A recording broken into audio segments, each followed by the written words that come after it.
Niyanig ang mundo ng social media matapos mag-post ng promoter ni John Ariel Cuadro Alas Casimero na si Koki Kamida sa kanyang ex na dating Twitter account sa gitna ng paghintay ng mga boxing fans para sa susunod na hakbang ng dating 3rd Division World Champion.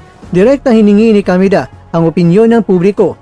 In ideas, who should Casimero fight next? May mga ideya ba kayo kung sino ang dapat na isunod ni Casimero? Ang post na ito ay agad na umani ng libu-libong reaksyon mula sa mga Pilipino at Japanese boxing fans. Tila isang sinyalis ito na plansyado na ang pagbabalik ni Casimero sa lona matapos ang kanyang matagumpay na uling laban sa Japan.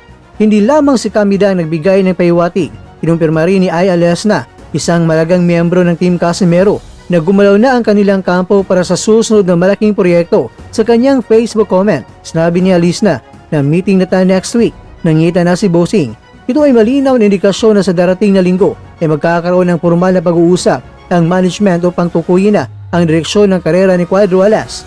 Sa libo-libong komento na natanggap ni Koki Kamida, isang pangalan na paulit-ulit na lumutang, ang Mexican warrior na si Luis Pantera Neri. Bagamat maraming pangalan na nabanggit tulad ni Naoya Inoue at Stephen Fulton, mas matunog ang panawagan para sa Casimero kontra Neri. Maging si Casimero mismo ay hindi nagpauli sa pagpaparamdam ng kanyang kagustuhan na harapin ang sinumang malakas na boksingero upang muling makabalik sa listahan ng World Champions.